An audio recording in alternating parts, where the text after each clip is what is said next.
Buenos días. Días. Bienvenidos a este segundo día de nuestro seminario de problemas y perspectivas en la enseñanza de la historia en América Latina. El día de ayer tuvimos el placer de contar con nuestra asistencia y otras personas para realizar nuestra ceremonia de apertura, el lanzamiento del 17º Congreso Colombiano de Historia, y también escuchar intervenciones muy interesantes alrededor de la enseñanza de la historia, los derechos de ciudadanía y la inclusión social por parte de la profesora Constenzado Cabrini, la narrativa colombiana del fin del siglo XX en la enseñanza de la historia en Colombia.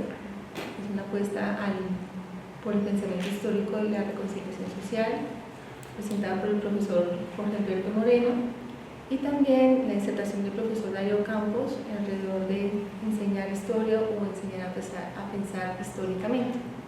El día de hoy nuestra jornada comienza con 3 presentaciones en la mañana y continúa en la tarde con una más. Entonces, para empezar, tendremos la oportunidad de escuchar a Alejandro Mujica con su presentación de ¿Qué aprender del pasado desde el presente? Una mirada a la enseñanza de la historia en Colombia. El profesor Alejandro Mujica es licenciado en Ciencias Sociales de la Universidad Pedagógica y máster del programa de la maestría en Historia de la Universidad Nacional. Se ha desempeñado como profesor escolar en diferentes colegios y también como profesor universitario en la Universidad Pedagógica y también en la Universidad Distrital. Hace parte conforma junto con otras grupo de personas, el grupo de investigación y enseñanza de la historia dirigido por el profesor Darío Campos, y hoy nos va a presentar el resultado de su investigación, también la línea de pensamiento histórico asociado pues, a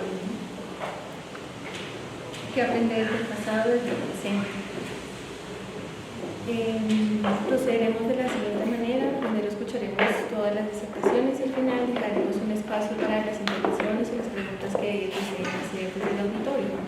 Entonces dejamos la palabra al profesor Mujica y le damos la bienvenida tanto a él como a todos ustedes. Bueno, buenos días. Muchas gracias por la presentación.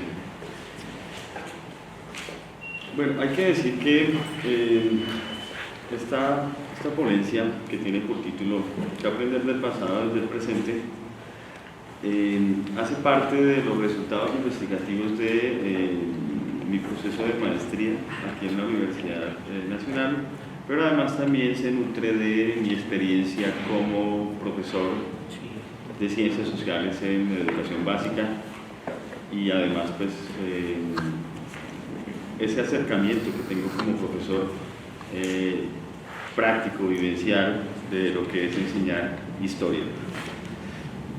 El propósito fundamental de esta ponencia estriba, digamos que en 2 intereses. El primero es precisamente como discurrir sobre la enseñanza de la historia hoy en Colombia, y por el otro es mirar el pasado, o sea, mirar las propuestas de enseñanza de la historia en el pasado para ver qué podemos aprender, pero además qué podemos, utilizando pues una palabra posmoderna, desaprender o deconstruir de ese pasado hoy. Entonces, el interés, el propósito es describir la propuesta de enseñanza de la historia que más perdurabilidad, que más difusión, que más trayectoria ha tenido en Colombia. La historiografía la ubica a principios del siglo XX. Y ahora les mostraré por qué y cuáles son sus características de la misma. Si observamos la actualidad de la enseñanza de la historia, pues creo que no sobra ya, creo que ayer se profundizó en ello, es que la enseñanza de la historia se encuentra desvalorizada, no solo porque la asignatura ha estado amalgamada en los últimos 10 años dentro de lo que se conoce, o bueno, un poco más, dentro de lo que se conoce como las ciencias sociales, sino que además ha perdido notabilidad dentro de la formación y bueno, como el debate de la enseñanza misma y de los procesos que se deberían tener en cuenta a la hora de enfocarse en esta disciplina particular. Otra de las condiciones que ocurren es que precisamente las alternativas sobre propuestas de enseñanza de la historia que no sean, digamos, las mismas, las tradicionales, casi siempre se quedan, primero pues no han sido muchas, la verdad no hay unas opciones amplias, y las que hay, como las que por ejemplo ayer los compañeros y el profesor Darío Campos exponían, no han tenido mucha difusión, más bien se han quedado en propuestas en el tintero que no han llevado pues a la práctica. Otra cosa es que la mayoría de los docentes, por más que se encuentren dentro de la enseñanza de las ciencias sociales, casi que en la práctica uno nota como profesor y en los diferentes colegios que la enseñanza de la historia todavía tiene prioridad. O sea, por más que las ciencias sociales abarquen un cúmulo de otras disciplinas, la enseñanza de la historia todavía tiene como un peso a la hora de ser profesor de sociales. O sea, casi que todos responden a una visión del pasado y casi que fundan sus argumentos, sus explicaciones, sus orientaciones en la historia. De ello, entonces, pues parte como un interés en esta ponencia. O sea, ¿qué tipo de enseñanza, entonces, los docentes en la actualidad están llevando a cabo? O sea, ¿cuáles son los objetivos de ellos? ¿Cuáles son sus intereses? ¿Qué dificultades, qué problemas presenta esa enseñanza de ciencias sociales y en específico de la enseñanza de la historia hoy?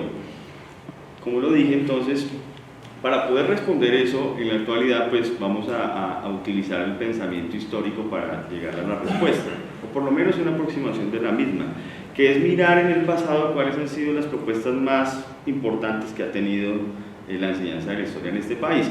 Y según la historiografía, según ya la investigación que realizamos, se ubica más o menos a finales del 19 y a principios del 20, debido a que las producciones que se hicieron en ese tiempo, hasta casi la década del 60 se mantienen. O sea, estamos hablando de que en los 200 años de vida republicana, esta propuesta es la que más consideración, producción, difusión tuvo. Entonces, por lo tanto, pues merece auscultar sus fundamentos y propósitos.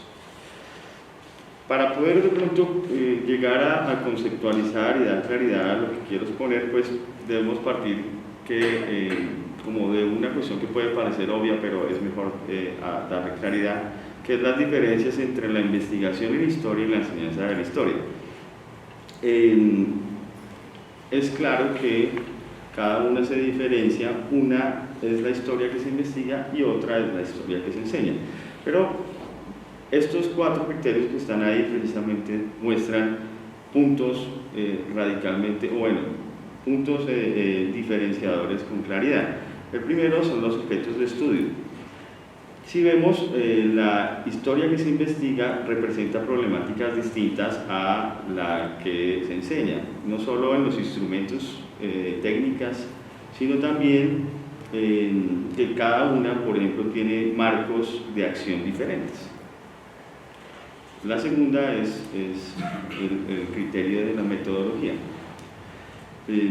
La diferencia estriba esencialmente en que los procesos metodológicos y técnicos en la investigación va directamente, estrechamente ligadas a la relación, al diálogo, a las preguntas con las fuentes. Sean estas primarias en su gama y en su amplia variedad, o pues las secundarias. Y además va de la mano de los intereses del investigador, o sea, del objeto de estudio que se haya seleccionado. Por su parte, pues la enseñanza de la historia no usa los mismos métodos y se ubica dentro del marco de esa tensión, esa discusión entre los procesos de enseñanza y aprendizaje que se dan y pues el ambiente disciplinar. Es decir, son dos marcos y objetos de estudio, marcos de acción, marcos de metodológicos que se diferencian. Otro criterio viene siendo los contenidos. En cuanto a los contenidos, vemos que la investigación histórica propiamente dicha busca profundizar, busca entrar en el detalle, busca mediante preguntas llegar a establecer pues, criterios estructurales, de personajes, de la mentalidad, lo económico, lo social, bueno, toda esta gama pues, de opciones historiográficas que existen, lo que implica un mayor detenimiento en la indagación de fuentes, implica pues todo un proceso investigativo que parte de una especificidad muy diferente a la que, por ejemplo, en la enseñanza de la historia se da. Porque si bien la investigación es más específica, o sea, centra su análisis en un marco o en un objeto de estudio específico, la historia que se enseña es menos precisa. Digamos que busca más la generalidad, que sea un estudio global para precisamente mostrar al estudiante un panorama global. Entonces, si miramos todo de forma, bueno, hay otro criterio que son las formas de difusión, es que precisamente la investigación histórica, o sea, los resultados de las investigaciones se circunscriben en ámbitos universitarios, académicos, y si bien se da la oportunidad de que haya, digamos que difusión, casi siempre y en la práctica quedan compilados en repositorios o en bibliotecas determinadas, en anaqueles, que en últimas no tienen esa amplia socialización de los resultados investigativos. Por el contrario, pues la enseñanza de la historia sí tiene un manifiesto interés de que sea socializada, de que sea sistemáticamente general para la ayuda didáctica de contenidos para la educación. En la actualidad podríamos decir que eso ahora está como en entredicho porque ahora en el caso de la Secretaría de Educación de Bogotá se prohíbe el uso o ya no se subvenciona el uso de manuales de historia propiamente dichos o libros de texto, sino más bien se delega el uso de las TICs, el uso de Wikipedia, el uso del internet para encontrar pues referentes históricos ahí.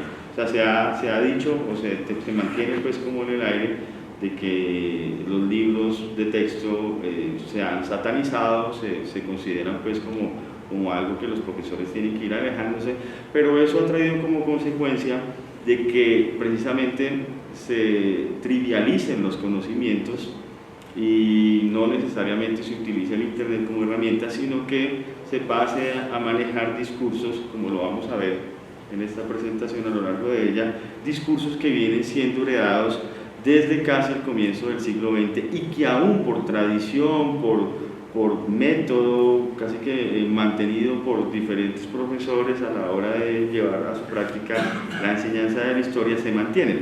Entonces, lo que vemos acá es que vemos un punto ahí crucial, es que la enseñanza de la historia en Colombia se encuentra en una postura de crisis en donde no hay como un marco que encauce o por lo menos que nutra el debate sobre lo que debería ser la enseñanza de la historia. Si bien existen diferencias entonces entre la investigación en historia y la enseñanza de la historia, podemos también ver que hay puntos en común o hay puntos de encuentro.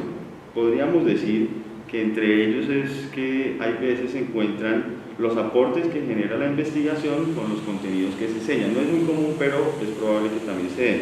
También en algunas alternativas de enseñanza puede haber puntos en común en cuanto a que se utilizan materiales como fuentes primarias como método de enseñanza, o también hay puntos en común que hay profesores que investigan historia y que además también la enseñan. Entonces podríamos ver, no son casos generales, esto no es el punto, digamos que el patrón común, pero sí encontramos esos puntos de encuentro.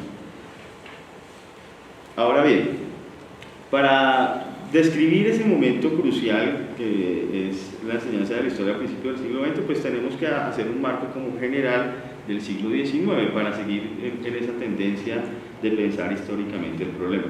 Entonces, si vemos,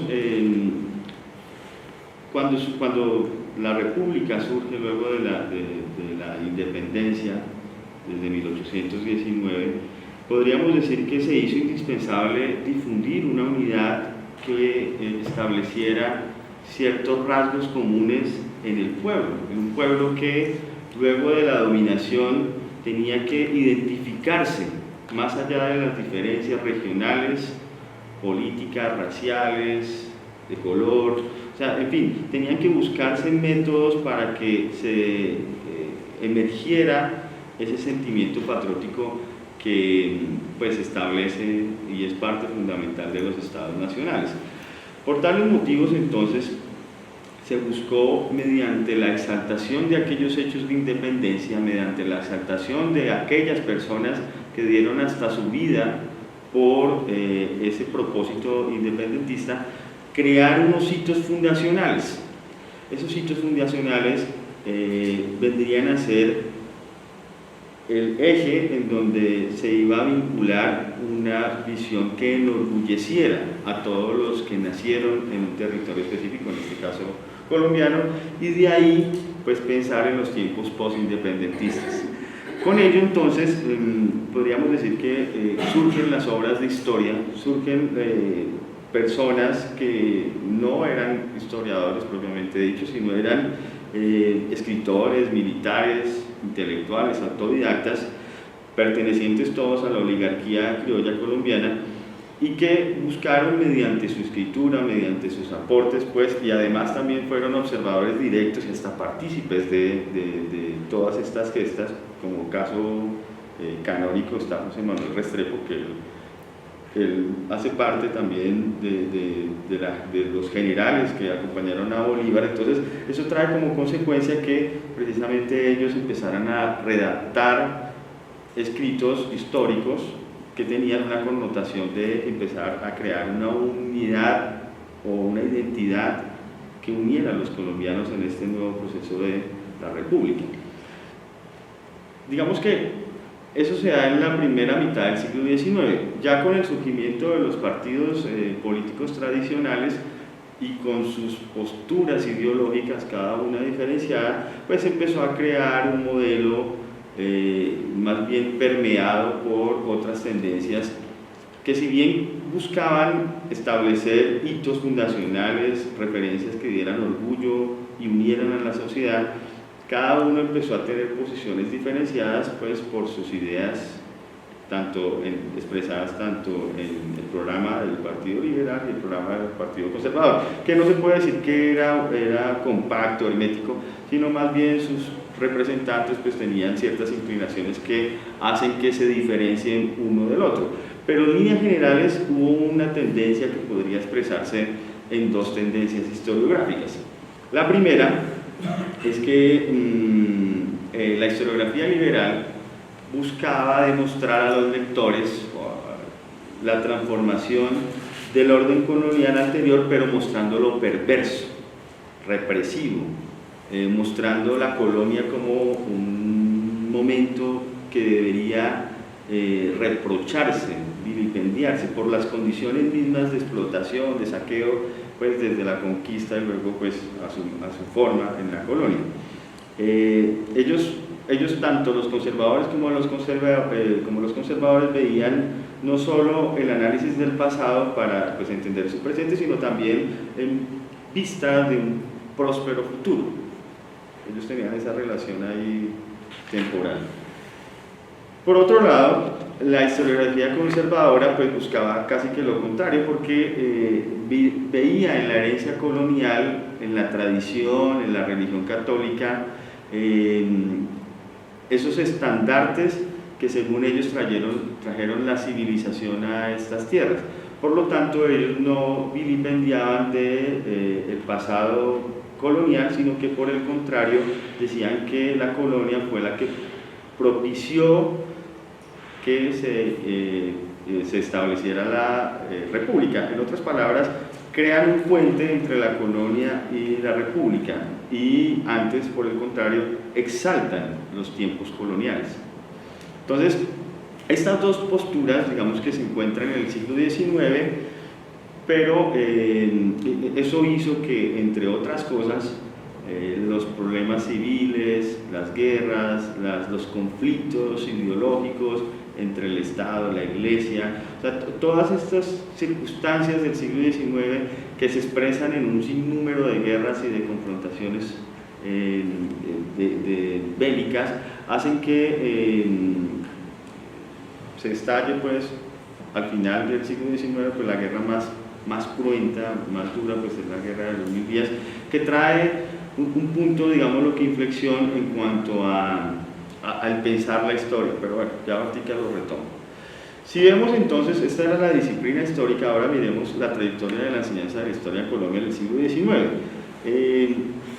En la investigación que se hizo, se buscaron todas las referencias sobre la enseñanza de la historia que han existido en términos discursivos y normativos. La primera que se encontró fue en el plan de estudios elaborado pues, bajo el marco de la Gran Colombia, que incluyó en ese plan de estudios geografía, cronología e historia. Pero uno ve ese plan de estudios y no especifica ni la forma, ni la extensión, ni con qué propósito, o sea, simplemente se dice historia, pero pues queda ahí. Casi que 10 años después, se encuentra otro documento donde se declara obligatoria la historia en la enseñanza militar. Esto tiene una relación porque la mayoría de propuestas históricas en esta década presentaban una perspectiva de la escritura que era netamente militar. O sea, la historia, por ejemplo, en el libro de José Manuel Restrepo, encontramos que la historia para él era la bitácora de batalla, las diferentes circunstancias que se dieron, por ejemplo, en la campaña libertadora, la minucia de detallar pues, los pertrechos, la artillería, los ataques, y evidentemente también exaltando ese vigor, esos bríos, esa idea pues, de liberación que tenía tanto los que estaban al mando, que por cierto él hace esa representación del héroe en Bolívar, pero también pues, de toda su intención bélica que tuvo pues, estas confrontaciones. Entonces la enseñanza de la historia en ese momento no era ajena a esa perspectiva militarista, política que tenía estos libros, porque pues evidentemente no había más, era apenas lo que se había escrito. Ya en 1850 empiezan a darse un poco de nuevos planes de estudio, nuevas propuestas pedagógicas, y se establecen como prioridad dentro de la educación primaria y secundaria que se establezca la historia especial de la Nueva Granada, que era la continuación de estos primeros libros que, como ya lo señalé, de estos primeros historiadores que buscaban unificar puntos en común en cuanto al origen de la República. Pero aún así, bueno, y las propuestas de finales del siglo XIX, la reforma educativa de 1870, que no tuvo gran profundidad, es decir, se queda como en el discurso, y ya podemos verla que sí realmente coloca una propuesta que se mantiene, que es la propuesta conservadora, ligada no solo a que los conservadores desde la regeneración empiezan a cimentar una idea de país, sino que se sustenta por la Constitución de 1886, las leyes que empiezan a surgir al respecto, y a nivel internacional pues se sopesa o se corrobora con el concordato hecho de Colombia con el Vaticano, en el que se establece un tipo de educación particular. Este proyecto educativo tiene unas características, digamos, esenciales. Primero, ustedes deben conocer pues, que después de 1863, con la propuesta liberal en la Constitución de Río Negro, pues se hace un rompimiento Estado, Iglesia y sociedad. Más bien hubo un punto de quiebre en donde la Iglesia queda rezagada de lo político, queda rezagada de las decisiones, queda rezagada de su labor histórica o su labor pues, de la colonia, que era educar, que era evangelizar. Con el proyecto educativo conservador, desde la regeneración, pues se establece otra vez o se busca otra vez consolidar ese vínculo entre el Estado, la Iglesia y la sociedad. Para ello, entonces, las leyes con respecto a lo educativo delegan, le dan completamente el control de la educación a la Iglesia Católica Colombiana.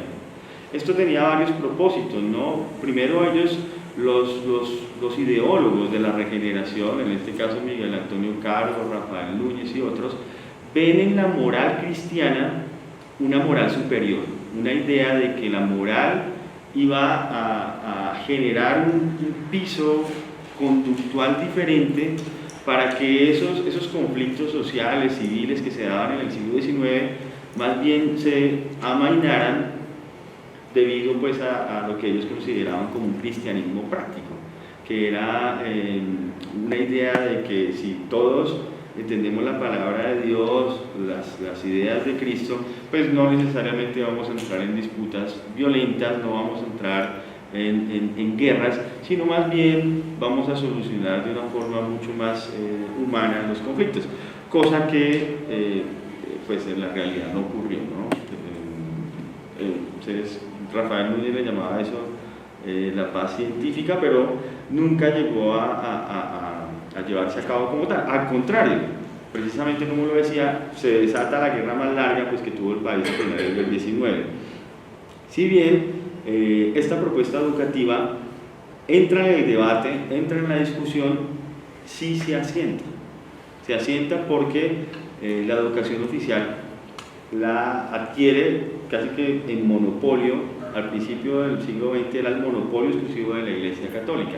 Ya luego, a partir de la década del 10, ciertos liberales empiezan a desarrollar colegios privados con nuevas tendencias, con nuevas propuestas pedagógicas que van dándole por lo menos alternativa a ciertos sectores liberales adinerados de la ciudad y de otras ciudades del país.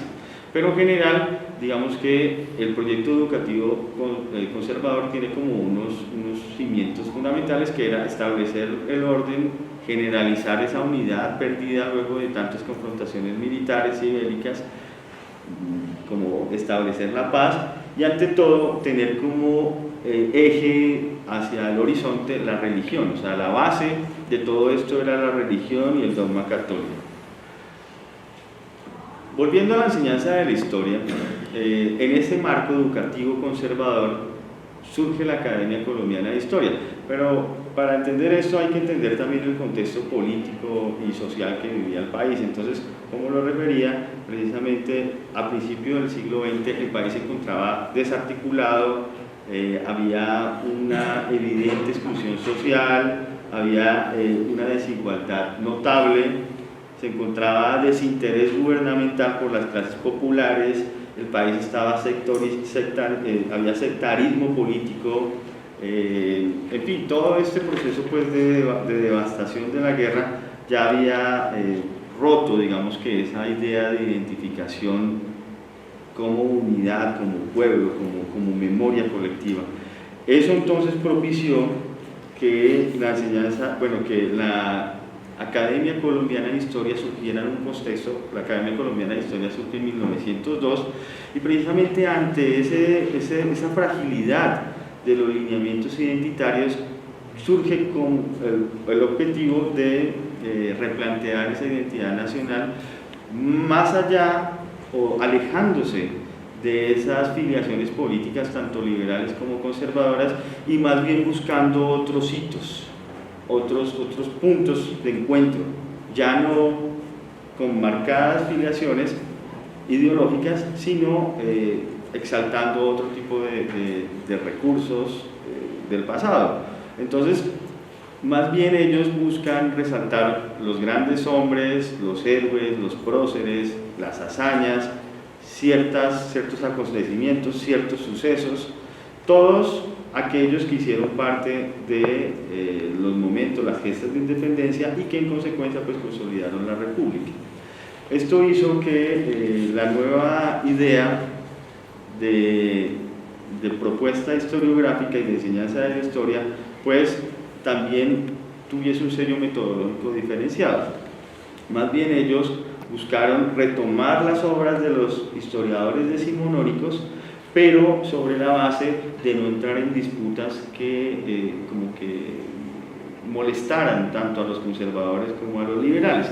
Pero lo que trajo como resultado la investigación es que esta propuesta de la Academia Colombiana, si bien ellos decían que era una propuesta imparcial, neutral en cuanto a lo político, vemos en sus líneas, como lo voy a mostrar más adelante, que tenía una marcada inclinación sobre las ideas conservadoras pues, del conservatismo de finales del siglo XIX. En ese orden de ideas, entonces, como ya lo dije, si colocamos en la palestra de la historia, de la enseñanza de la historia, la que más difusión, producción, masificación ha tenido de las propuestas es la apuesta que se establece a partir del surgimiento de la Academia Colombiana de Historia. Ellos hicieron todo un monopolio de la historiografía casi que en los primeros 50 años, bueno, los primeros 30, 40 años del siglo XX, porque ellos tuvieron la competencia legalmente establecida de verificar textos de historia, no solo de los que iban a dedicarse a la instrucción escolar, sino en general. Ellos eran un grupo de reconocidos escritores, casi todos conservadores, que monopolizaron la producción historiográfica y en consecuencia vieron sus escritos como estuvieron permeados por esa tendencia conservadora a la cual ya me referí. Otra de las cosas es que ellos establecieron unas verdades que a medida del tiempo se convirtieron en irrefutables. Por ejemplo, mostraron que la historia de Colombia tuvo un peso casi que crucial, la religión católica. Desde el mismo proceso de conquista y colonia, ellos hablan de que la religión católica trajo la civilización a esta tierra y que antes de ello los pueblos prehispánicos, los pueblos precolombinos eran pueblos bárbaros, eran pueblos que no tenían espíritu, eran pueblos que lo reflejan como antropófagos, como salvajes, como pueblos, como lo llama Soledad Costa de Samper, huérfanos de cultura.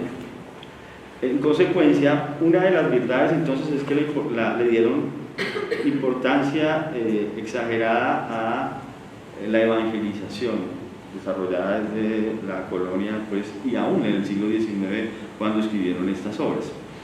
Además, podemos ver que ellos en los manuales de historia, que más adelante los voy a mostrar, tuvieron un eje también crucial, fundamental, que fue la exaltación del héroe. Crean héroes casi que sin tacha moral, sin errores conductuales.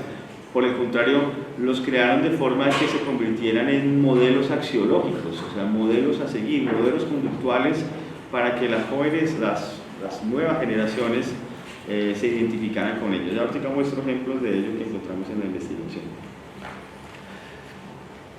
En la investigación se tomaron 17 libros, 17 textos, 17 manuales de historia, pero digamos que los que más hubo detalle, hubo referencias, hubo posturas casi que evidentes de lo que ellos querían mostrar, fueron en estos 5 que traje hoy a consideración de ustedes, y especialmente, como el profesor Campos ayer lo decía, ustedes saben que Henao y Arrula, con su libro de Historia de Colombia de enseñanza para secundaria y el compendio de Historia de Colombia para primaria, fueron libros canónicos que se distribuyeron casi que hasta la década del 70. Particularmente cuando ingresé a hacer esta investigación, busqué los anaqueles de la biblioteca de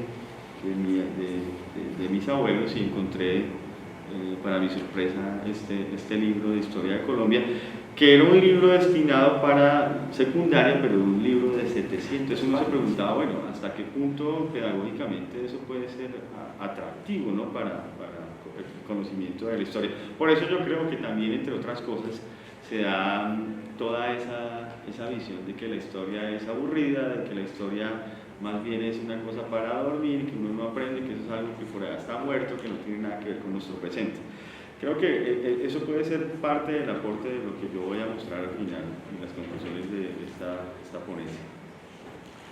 Por otro lado, para tratar de llegar a claridades en cuanto a las características de los manuales, que si bien en la actualidad ya, como lo dije, no se están utilizando del todo, pero para mirar qué es un manual desde la vista, desde el punto contextual de comienzos del siglo XX, pues ahí vemos como sus características principales. Fueron resúmenes de la historia de Colombia, pero presentados de forma que los niños pudiesen acceder a ellos, sin necesidad de conocimientos previos. De ahí que se utilizara una narrativa sencilla. por más que sean amplios, por más que sean pues con gran cantidad de información, no eran densos, o sea, no tenían terminologías que, por ejemplo, un niño de 10 o 12 años no conociera. Tuvieron un fit práctico en cuanto a su tamaño, o sea, un manual, era pequeño, era cargado, era portátil, no pesaba tanto. Fueron una herramienta didáctica porque en ellos vemos,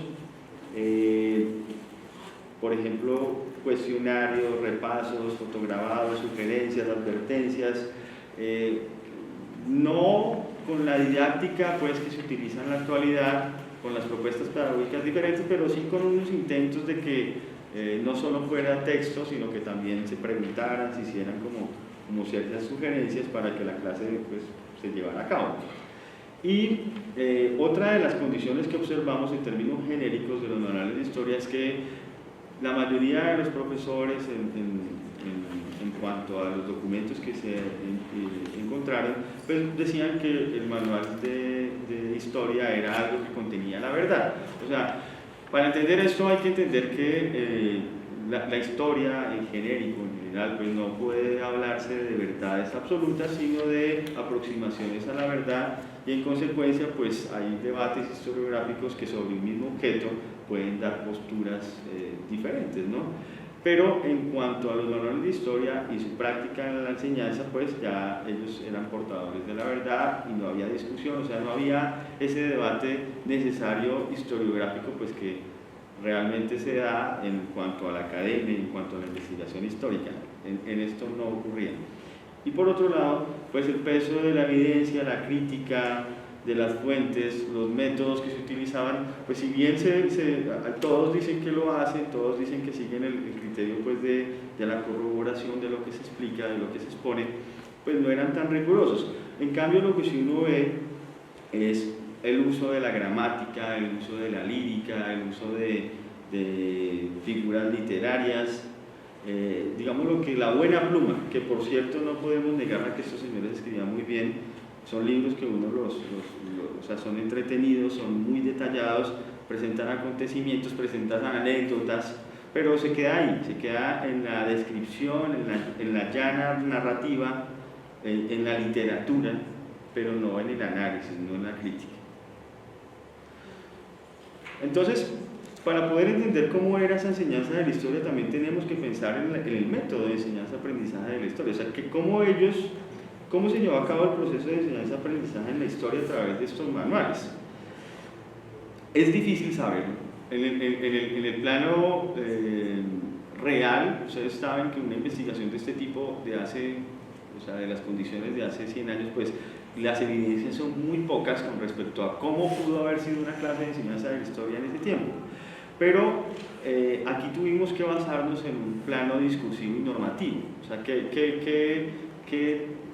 en los libros de pedagogía, en las revistas de pedagogía y en la normatividad dispuesta para ello, se encontraron unas nociones que perfilaron o por lo menos dieron como un argumento para poder establecer cómo se desarrollaba la enseñanza y el aprendizaje de la historia en esa época.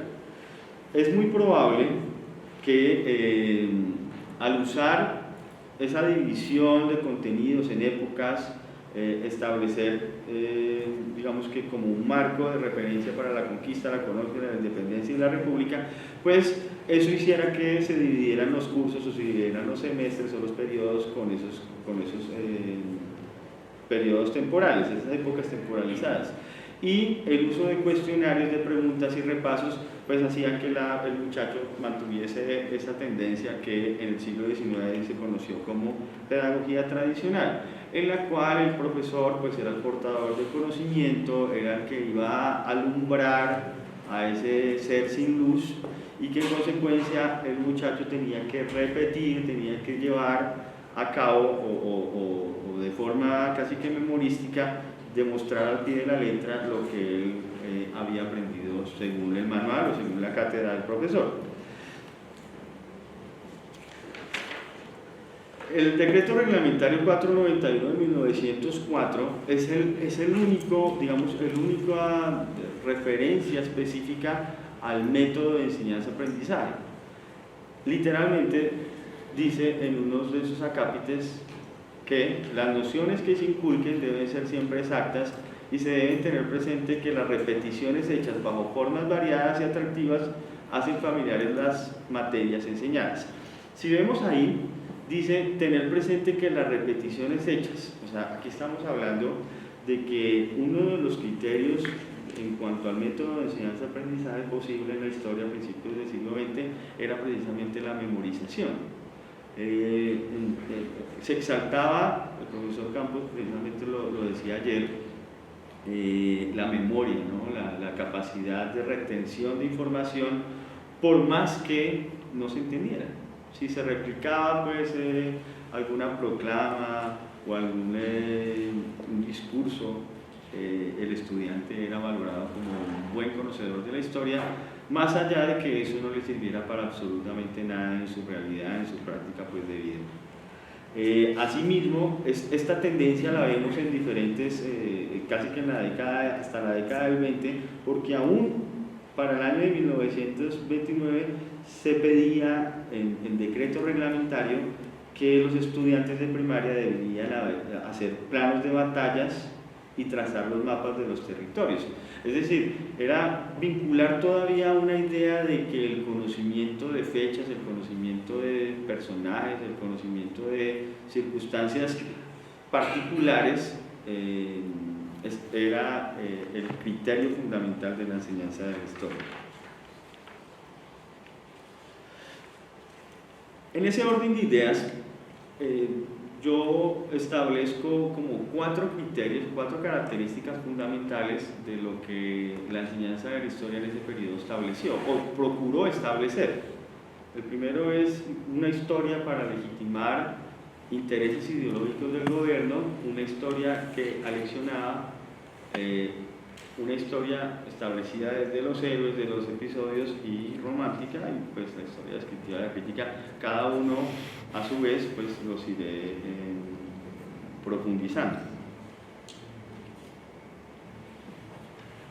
Bueno, el primer criterio que yo tengo como característica fundamental de la enseñanza de la historia en ese periodo es la historia para legitimar intereses ideológicos del gobierno. Lo digo porque precisamente, como ya lo dije, el poder que estableció, o el monopolio que estableció la Iglesia Católica en la educación a principios del siglo XX fue de tal poder que la enseñanza de la historia se vio permeada en ella. No solo por el aval de la Academia Colombiana de Historia, que pues como ya lo dije, sus miembros eran parte del partido, concebían y asentían en la propuesta educativa, sino que además esa idea de moralizar la sociedad se establece de forma tal que en todos los decretos educativos que surgen en los 50 años de 1880 a 1930 se habla de instrucción cívica y moral, o sea, habla de una formación católica. Eso hace que la educación tenga como criterio fundamental entonces dogmatizar a las nuevas generaciones, establecer un marco conductual que según ellos iba a ocasionar que la sociedad entrara en un periodo de paz. Por otro lado, como ya lo dije, la historia en este caso buscó establecer esa verdad sobre la base de una construcción del pasado que legitimara las políticas del presente. Entonces, para ello tuvieron que crear toda una apuesta en la enseñanza de la historia que hiciera que los estudiantes se sintieran cómodos al referirse a un conquistador, o bueno, no cómodos, pero por lo menos que no lo vieran de forma negativa. Pero para ello, dentro de sus perversas estrategias, yo diría perversas, no se permitió la participación de otro tipo el caso extremo, pues, es la desvalorización de los pueblos indígenas.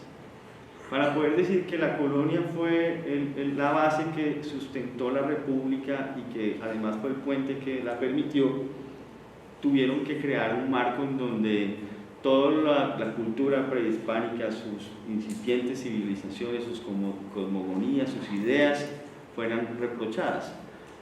Veámoslo en un ejemplo gráfico. Si vemos la imagen, se presenta, este es el libro de el manual de Navarrula para los niños, destinado para los niños de primaria. Si vemos la imagen, es una imagen donde muestra a un indio, casi que, primero la escena es sórdida, la escena es un asesinato, pero además vemos el rostro del indio y lo muestran como si fuese una bestia, como si fuese un animal carnívoro.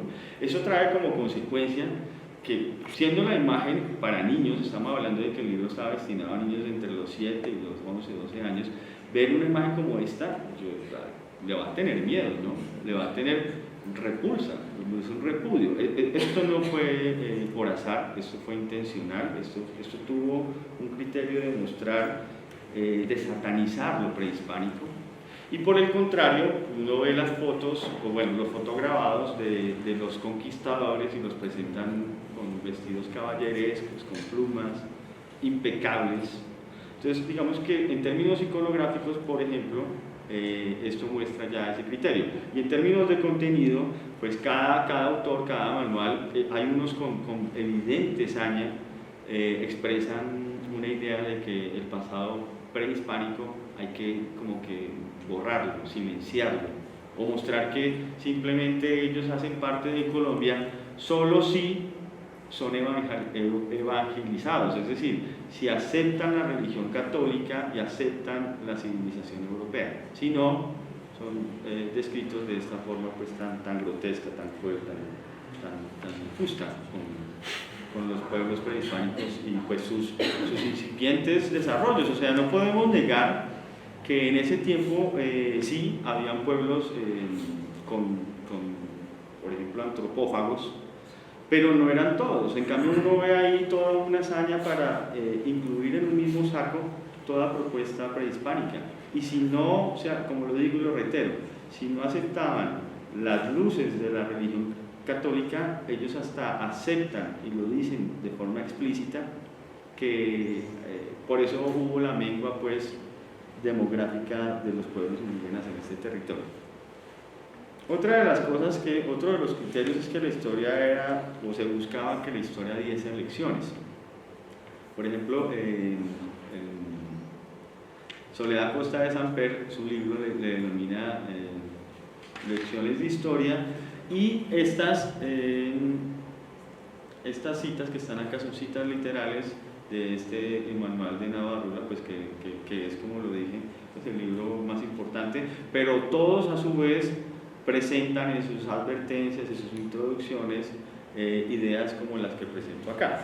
Pero estos señores en especial lo dicen de forma evidente, o sea, muestran ese marco metodológico y ese propósito de la enseñanza de la historia, la consideran como la maestra de la vida, porque tiene grandes enseñanzas, múltiples ejemplos y modelos que imitar. Ahorita vamos a ver cuáles eran esos múltiples ejemplos y cuáles eran esos modelos a imitar. Entonces ellos siempre les recalcan a los niños, pues a quien iba dirigido estos textos, que hay que seguir el ejemplo de los buenos hombres, y los buenos hombres en este caso pues fueron aquellos que dieron su vida o que participaron en esas gestas de independencia en esos momentos cruciales para el surgimiento de la nación. Y bien lo muestra esta última cita, que es buen ciudadano que conoce, ama y cumpla sus deberes, honra la santidad de la religión y del lugar, y respeta y obedece a la legítima autoridad. Esto muestra todo el marco conservador, esas ideas que se querían establecer en la educación, y ellos casi que al pie de la letra lo presentan en este manual afamado.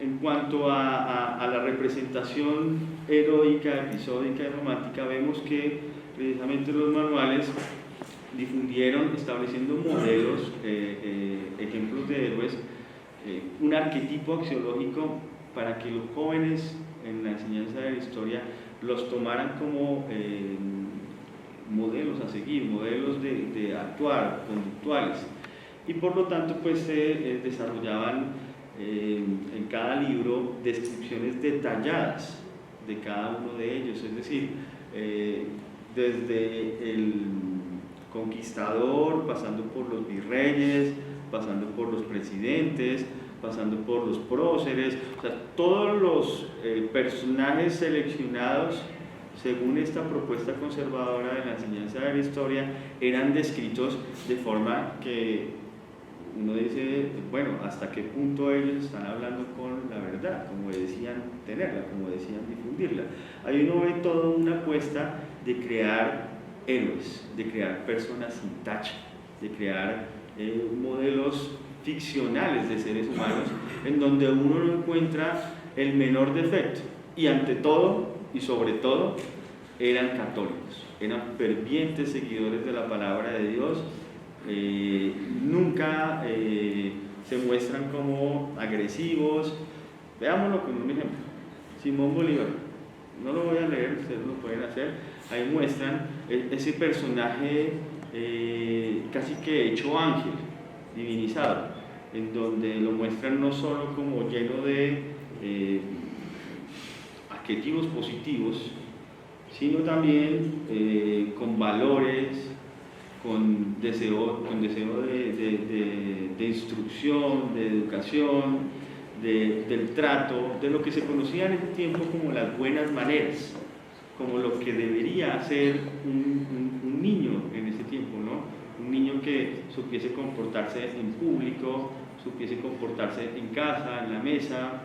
Toda esta tendencia cívica, o más adelante de urbanidad, o ahora pues como de las tendencias de lo que se entiende por la ciudadanía, era una apuesta de crearle a quien leyera esto pues un estereotipo a seguir, una persona, un ser humano casi que divinizado.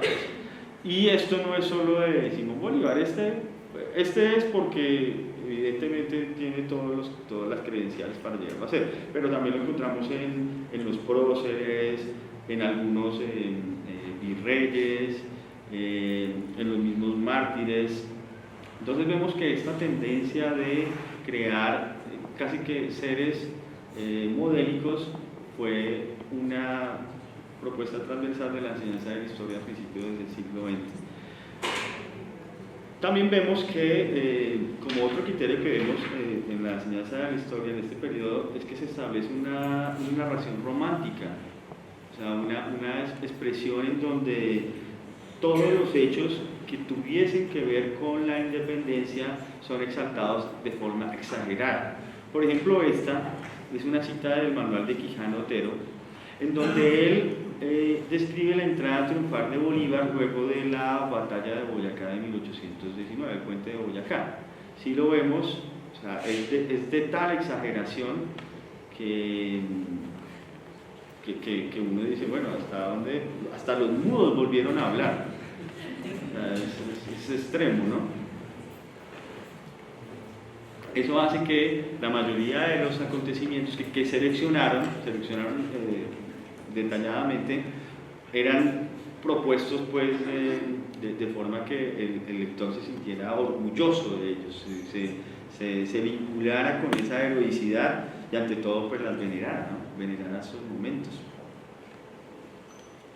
A su vez, esta propuesta de enseñanza de la historia era descriptiva, yo ya lo había dicho, pero ante todo acrítica.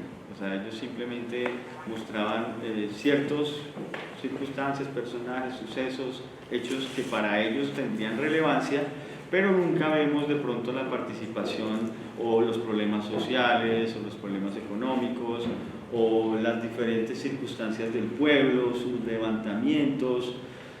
Nunca vemos análisis críticos de esos mismos fenómenos históricos en sus diferentes aspectos.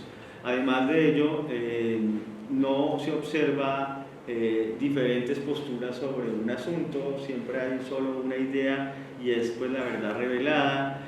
Y en últimas, pues, como ya lo dije, esta propuesta de enseñanza de la historia basada en los lineamientos del conservadurismo, pues quería que surtiera un efecto patriótico, un efecto de identificación nacional, que más bien calmara esos ánimos convulsionados del siglo XIX y que, por el contrario, pues generalizara una visión moralizante, netamente cristiana, para que según ellos esto surtiera un efecto de que la gente pues no volviera a enfrentarse en términos de guerra, pero en últimas esto no fue, digamos, lo que existió. O sea, no era la prioridad de ellos los análisis críticos, sino más bien era una historia leccionadora, acrítica, descriptiva, narrativa, heroica, como ya lo acaba de mostrar.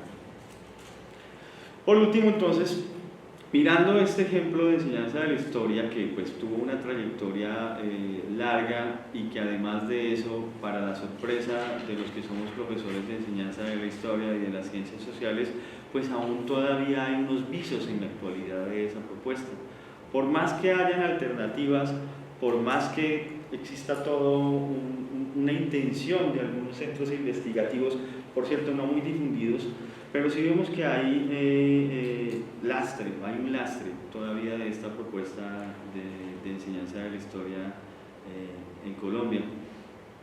Más aún cuando, por ejemplo, vemos, y lo digo por experiencia, todavía estas representaciones teatrales del descubrimiento de América. Yo lo viví presencialmente el año pasado, en donde en primaria la profesora hizo que los niños se disfrazaran de indios, pero ella los ensució, los colocó pues como si fueran andrajosos, como sucios. En cambio todos los conquistadores estaban bien bañaditos, perfumaditos.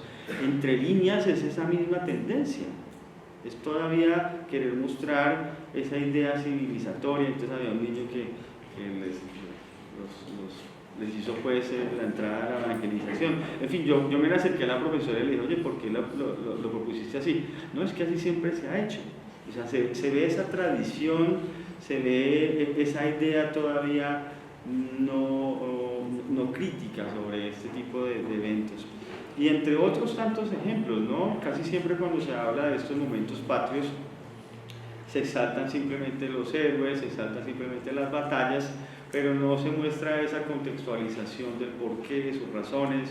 Todavía siguen habiendo profesores que piden que se hagan mapas exactos, que se coloquen las fechas, en fin. Más allá de entrar en ese debate de la minucia, lo que sí vemos es que la falta de alternativas y de un encauce, de una claridad para una enseñanza de la historia que propicie el pensamiento histórico, es todavía una labor que las universidades y las propuestas investigativas deben generalizar. O sea, este debate sobre la enseñanza de la historia en Colombia es algo que debe promoverse, para que precisamente la enseñanza de la historia vuelva a tener digamos que lo que yo considero como sus aportes a la formación, que es que precisamente haya un vínculo entre el conocimiento del pasado con el presente, porque para entender el presente debemos entender el pasado, pero además también que esa enseñanza de la historia fomente la capacidad de abordar y dar respuesta a los problemas contemporáneos. Es decir, no podemos quedarnos en el presentismo.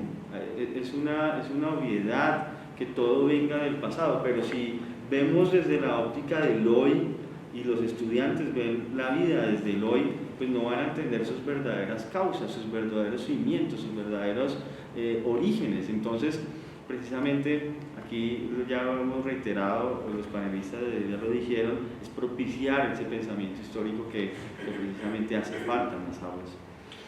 Y por último, pues esto ya es una propuesta personal, pues la enseñanza de la historia debe precisamente permitir, bueno, esto también lo dice Pierre Vilar, el estudio de las sociedades en su temporalidad histórica, para que se permita o para que se fomente una visión crítica de las circunstancias actuales y evidentemente no solo quedarse en la contemplación, sino que los problemas, por lo menos desde la actitud crítica, se piensen formas alternativas para transformarlo. Muchas gracias.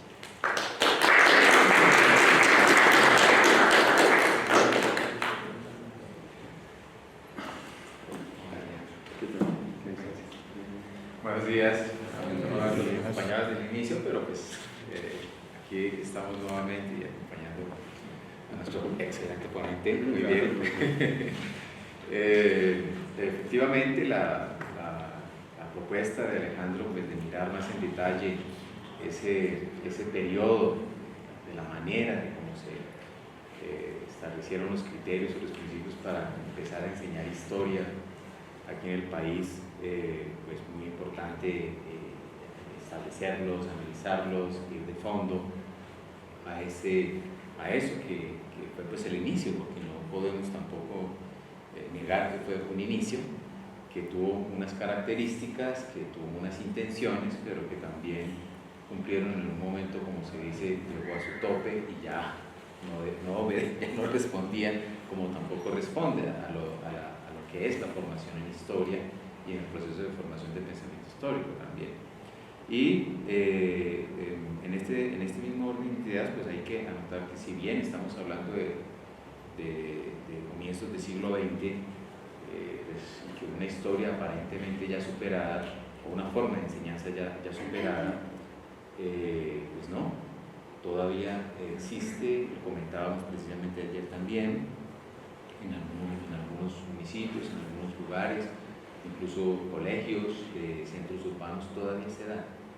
Es decir, todavía lo vemos, pero el asunto es, bueno, ¿por qué persiste? O sea, ¿por qué sigue todavía reproduciéndose en esquemas y sistemas cuando hay muchas alternativas ya, incluso interpretación histórica y también alternativas de su enseñanza? ¿Y por qué se mantiene ese esquema? Si el Partido Conservador, pues, no es que tenga, pues, el poder absoluto en la educación actualmente, y menos a través de la Academia Colombiana de Historia, menos en la enseñanza de la historia, porque todavía está, y es precisamente el anclaje tan fuerte que ha tenido el proceso educativo del proyecto regeneracionista en la sociedad colombiana. ¿Ya? Es decir, ese proyecto regeneracionista ha calado en el fondo del pensamiento colombiano y podemos decir que es ya prácticamente un hábitus ya establecido, concreto, pues, allí, y del cual, pues, pareciera que no pudiéramos liberarnos, es decir, como que todavía no pudiéramos generar otras propuestas de enseñanza de la historia. Pero bueno, en medio de esa posibilidad que existe todavía, pues también están otras alternativas y otras posibilidades en este sentido, ¿ya?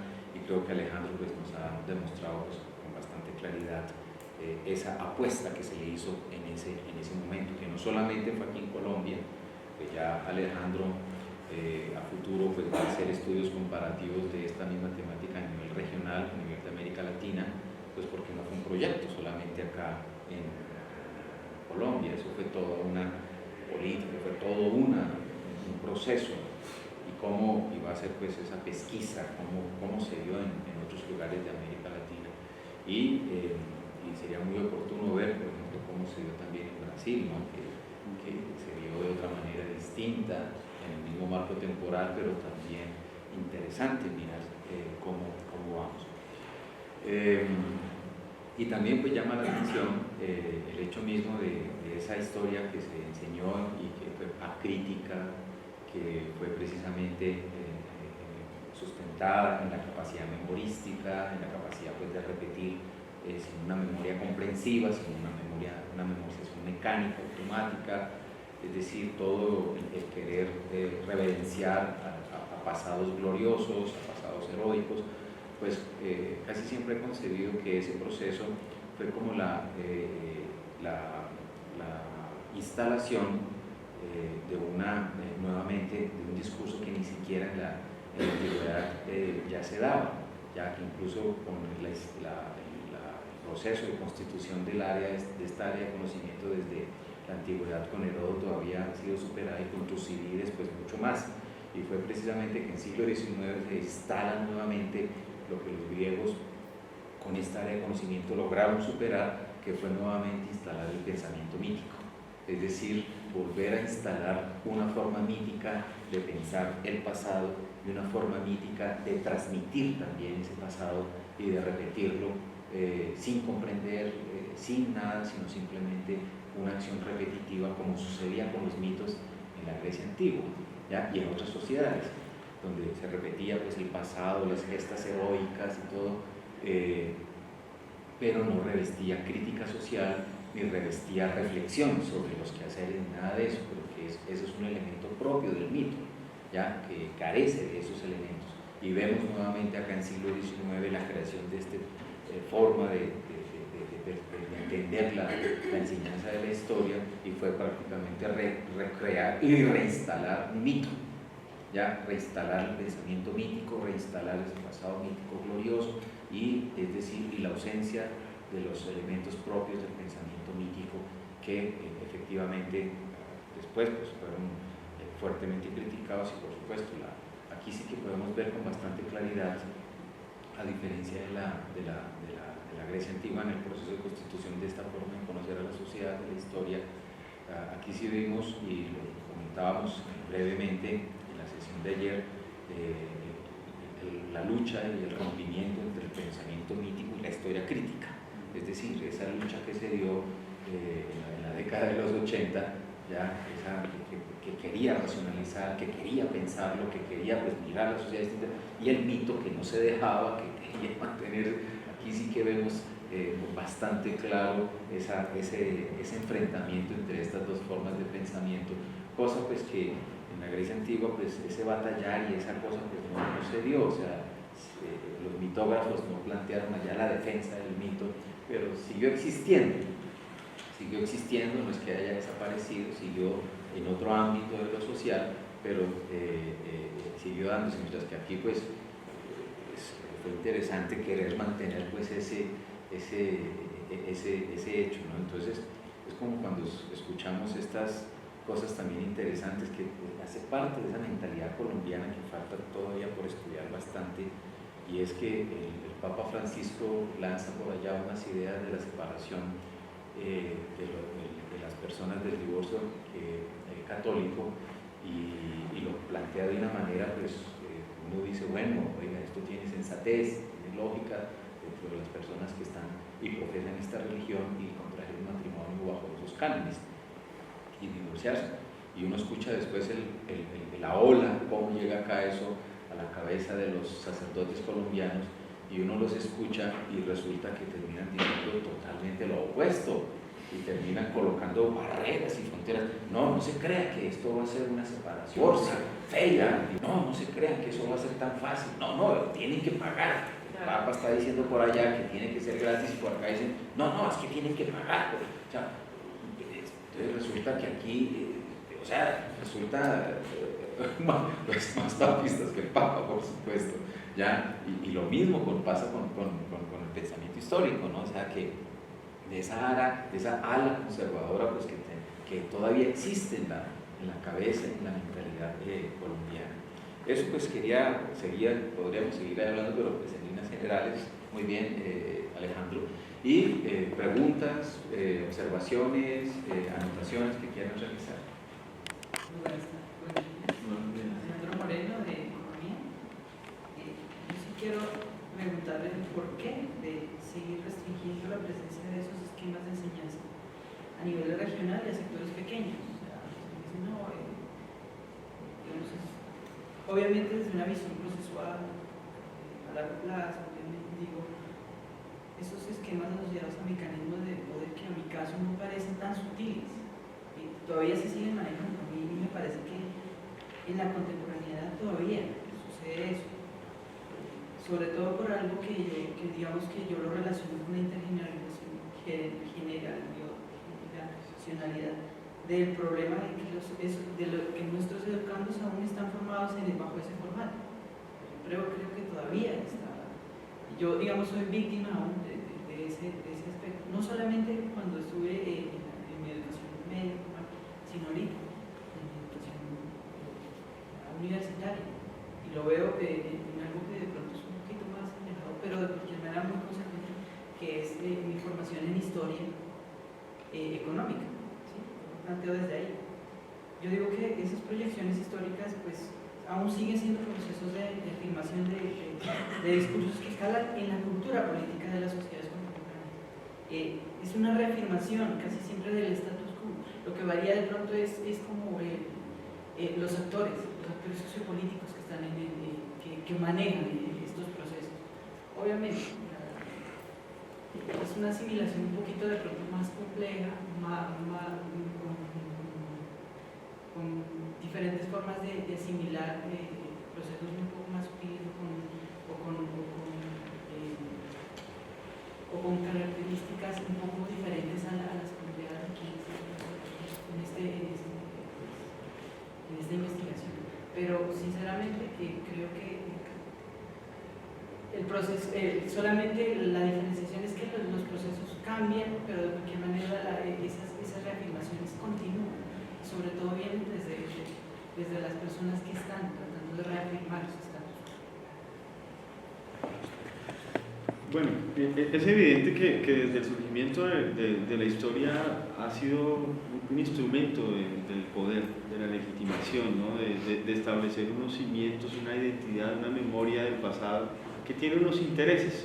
O sea, en este caso que yo expuse, precisamente tenía unos intereses moralizantes, de establecer como unas verdades irrefutables. Y si lo vemos de pronto en términos generales, observamos que la enseñanza de la historia debe propiciar precisamente ese conocimiento del pasado, o sea, establecer unas bases de identificación común de los pueblos. Pero en ese caso, pues uno buscaría o el criterio para mí de pronto fundamental es que pues tenga una visión más abarcadora, y utilizando la historia no de forma ficcional, no manipulada, no ligada pues al providencialismo, a crear una visión dogmática, sino más bien en crear esos lazos que unan al pueblo. Creo que toda sociedad, y eso no lo digo yo, lo dicen varios, toda sociedad necesita de un pasado, necesita de un cúmulo de experiencias que fortalezcan esa memoria colectiva de los pueblos. Por lo tanto, la enseñanza de la historia dentro de sus marco de acción pues debe promover esa memoria, ojalá que responda a los intereses de la mayoría, pero evidentemente es una de sus funciones, generar una conciencia colectiva o una visión del pasado colectivo. ¿Alguna otra pregunta? Buenos días a todos. La pregunta va frente al currículo escolar de Ciencias Sociales y es una problemática que estamos viendo en los últimos años, que es que la historia se ha relegado demasiado. Ahora no se ve un currículo de historia sino de Ciencias Sociales que encierra economía, geografía, etc. Lo que hace que la historia pierda su validez como pensar históricamente dentro de un terreno escolar. Frente a esa problemática, que es mucho más extensa y más compleja, pero la resumo de esa forma, ¿cuál es el mayor reto de un profesor en la escuela o inclusive en el ámbito universitario para enseñar históricamente a los estudiantes? Básicamente es eso. Bueno, es evidente que en la actualidad las políticas públicas digamos que han dado, como que han desvalorizado la importancia de la historia y su enseñanza en la formación de las nuevas generaciones. Precisamente estos espacios, como que estamos hoy acá, las alternativas que no solo aquí en Colombia, sino en diferentes lugares del mundo se están produciendo al respecto, muestran que la enseñanza de la historia tiene bastante importancia a la hora de formar jóvenes, niños. Y por lo tanto, estas intenciones, como la mía, como la que nos acompañaron ayer, como nos van a exponer hoy más adelante, pues son propuestas alternativas que están dentro de ese debate. ¿Cuál es la mejor manera? ¿Cuál es el deber ser? Por lo menos, ¿cuáles son nuevas alternativas prácticas, de hecho, para enseñar historia y enseñar a pensar históricamente? Creo que es un debate inconcluso, todavía hay cosas por hacer, todavía hay que probar, hay que descartar, pero eso lo hace latente, lo hace vivo, y por lo tanto pues esta propuesta, por ejemplo la mía, busca nutrir ese debate, esa circunstancia de empezar a detenidamente a pensar qué es lo que se necesita, hacia dónde, con qué métodos, con cuál teoría. Hoy precisamente vamos a escuchar a la profesora también, que nos va a hablar del tiempo histórico como alternativa de enseñanza de la historia. Entonces estos eventos, estos espacios son para pensar y como tejer una propuesta de enseñanza de la historia para el contexto colombiano. Muy bien, ¿alguna otra observación, pregunta? Bueno, Alejandro.